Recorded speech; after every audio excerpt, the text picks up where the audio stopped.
Yo guys, you're welcome to the video. In today's video, we're going to single out dynamic range and further break it down to simplify our existing knowledge on the topic at hand. And just for a quick reminder, the topic at hand is achieving a very loud and clean mastering that still retains the soul of the music.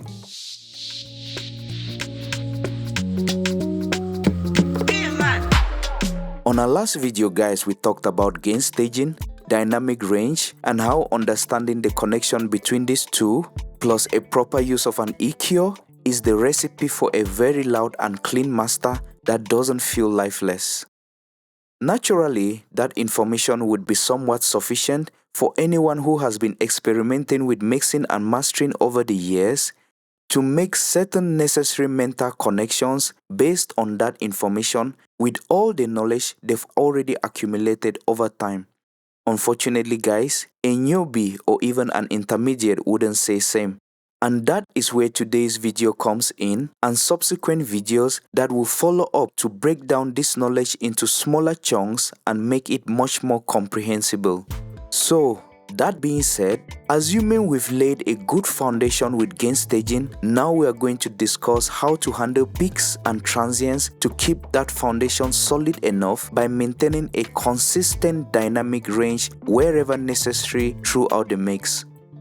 Just like in our last video guys, we are going to use a 3-step approach to tackle this problem. 1. How and when to use a clipper to tame peaks and transients. 2. How and when to use a compressor to tame peaks and transients. And 3. How and when to use a limiter to tame peaks and transients. You see guys, understanding a clipper, compressor and limiter within the mixing context is one thing, but understanding when to use one over the other is another thing entirely different. This information has the power to define and shape out the emotion your mix eventually produces. So, 1. Let's talk when to clip over compression or limiting and how to do it. I won't tell you there's a rule you have to follow, because if truly music is feeling, then there can't be rules on how to feel, as it's highly subjective. But however, there's a perspective to hang on to. Generally, I've found over time that clipping transients on percussive sounds is the way to go over compression. I'm talking exclusively about hard clipping. This shaves off just the top on percussive sounds that tend to poke out every now and then without sabotaging the timbre, texture, and quality of the sound. Let's check out a clipper on just a snare. Let's use standard clip. Change to hard clip. Change oversampling to 2 times. Sometimes I even use no oversampling at all. First, let's see where our snare is picking at. Around -13 dB. Now let's use a hard clip and keep it at -15 dB.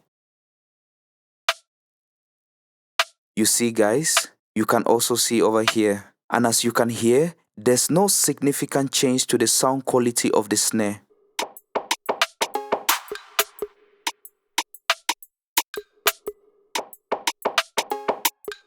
This is a hard clipper shaving off peaks and transients in our percussion burst. You can see over here. Let's see where our gain levels are without the clipper.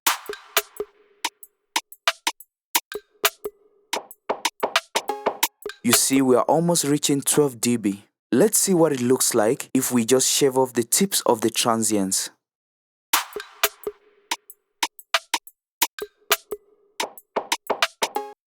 And as you can see here, and also here, we've actually gained some more headroom and created a somewhat consistent dynamic range for the percussion burst. Let's hear it in context with the rest of the instrumental.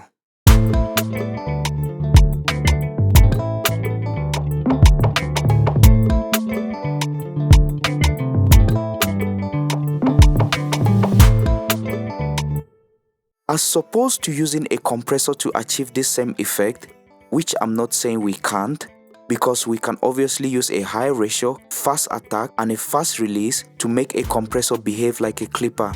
A high ratio, fast attack, and a fast release.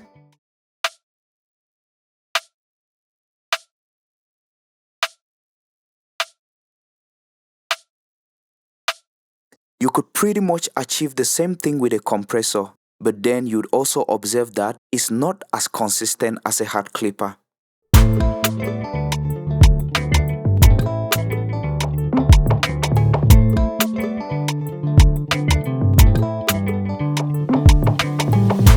The clipper levels these transients and naturally guarantees a high possibility at achieving a louder master because this already takes off the burden from the final limiter having to struggle with both the low end and transients at the same time.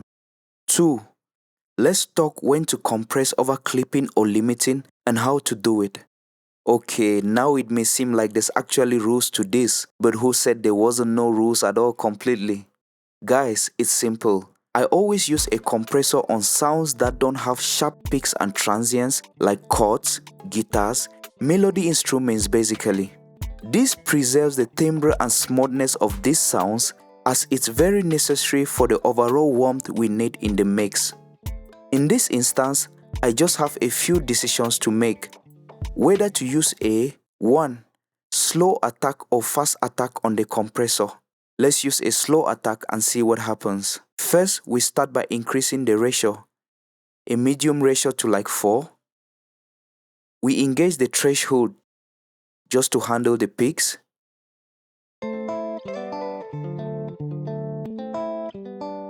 So far, we are already getting 3 dB of compression. Let's increase the gain by +2 just to level match. Let's use a slow attack and see what happens.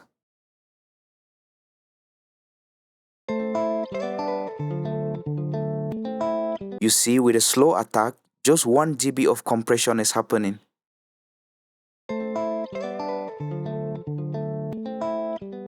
Two, slow release or fast release.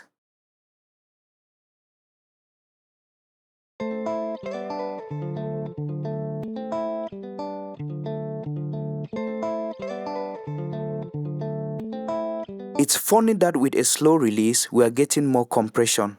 This is because it compresses and it holds onto it before it lets go. 3. Slow attack and fast release, or 4. Fast attack and slow release. Now let's use a fast attack and a slow release.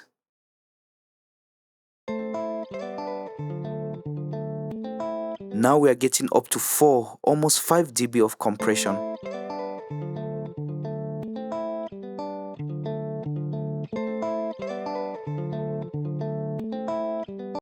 Now let's use a fast release.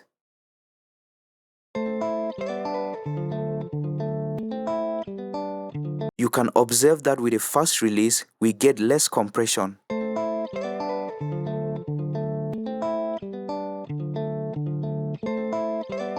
Let's use a slow attack and maintain a fast release.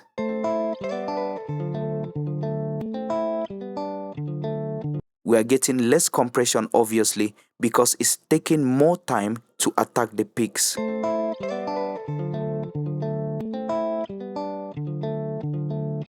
Slow release and a fast attack.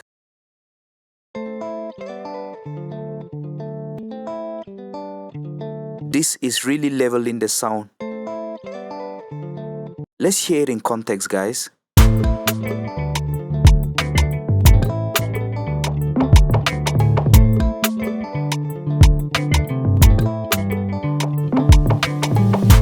Basically, the nature of the sound determines what compressor settings are needed in any given scenario.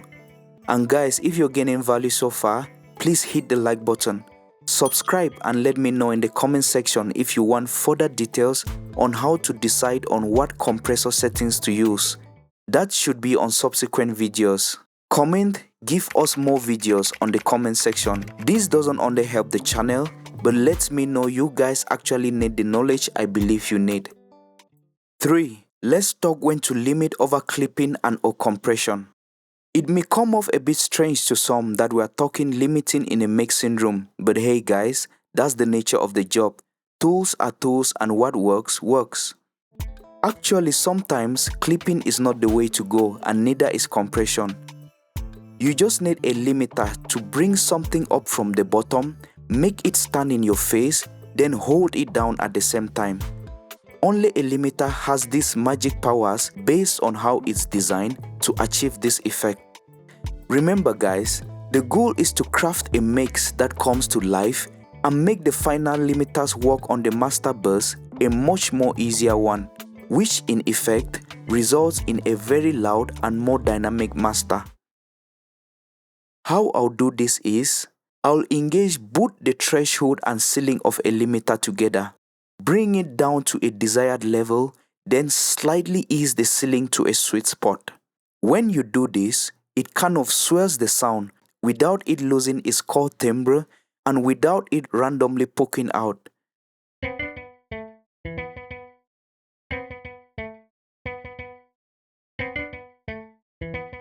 You can see how much reduction is happening from here.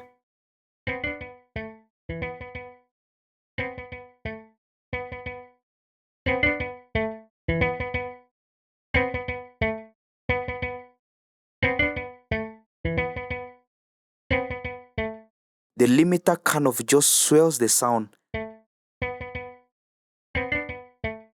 and still gives it a consistent gain level. That is what we mean by a limiter bringing the sound in your face and then keeping it at a consistent level.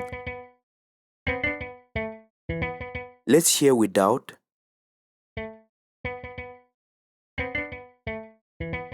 And with.